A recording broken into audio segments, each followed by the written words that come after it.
Welcome to yet another episode of Shortcast over Coffee. So, the relations between India and Canada have been rocky for some time, but this week they hit new lows. It starts with Prime Minister Justin Trudeau accusing India of assassinating a Canadian Sikh in British Columbia, while India angrily denied the charges. Both countries are up in arms, and the diplomatic row shows no sign of easing anytime soon. The Canadian Prime Minister's habit of turning blind eye towards extremism in his country has made him the most disliked world leader in India. But did you know that the immigration of Indians, especially Sikhs, is nothing new and it all started way back in 1914?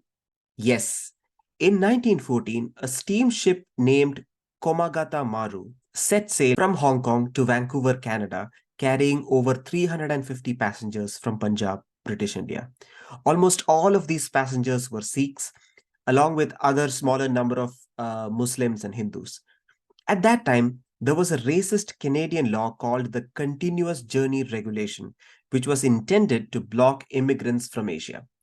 It said that immigrants had to travel directly from their home country to Canada without stopping at any other ports along the way. Of course, a trip from India to Canada required some stops, so this law essentially made it impossible for immigrants from India to come to Canada legally.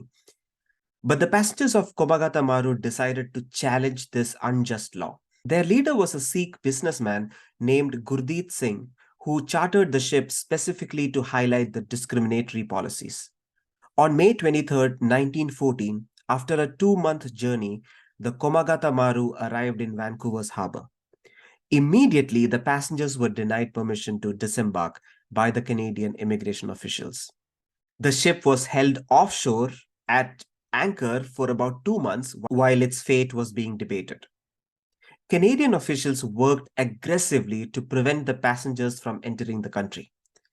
Local South Asian community groups came to the defense of the passengers and rallied in Vancouver to demand their admission to Canada. But despite their protests and legal battles, only 24 of the Komagata Maru passengers were eventually allowed to enter Canada, with the other 328 passengers forced to return to India.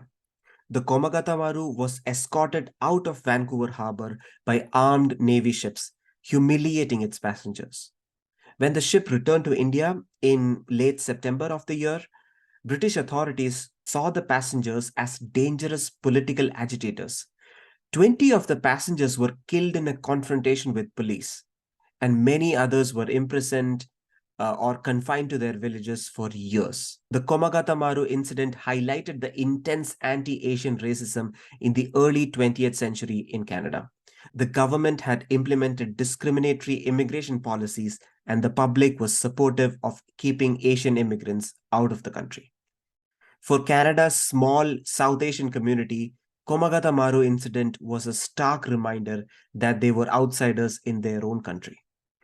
In the years after, the Komagata Maru story was kept alive by South Asian community groups. It became a symbol of their struggle for fair treatment in Canada. After many calls for recognition and justice, in 2016, the Canadian Prime Minister Justin Trudeau formally apologized in Parliament for the racism and discrimination shown to Komagata Maru passengers. The apology came over 100 years after the event. For South Asian Canadians, the long overdue apology was an important act, even if it was only symbolic. The Komagata Maru incident remains a painful memory and a reminder of Canada's history of prejudice. Though we cannot change the past, we can honestly acknowledge it and reaffirm our commitment to a just society today.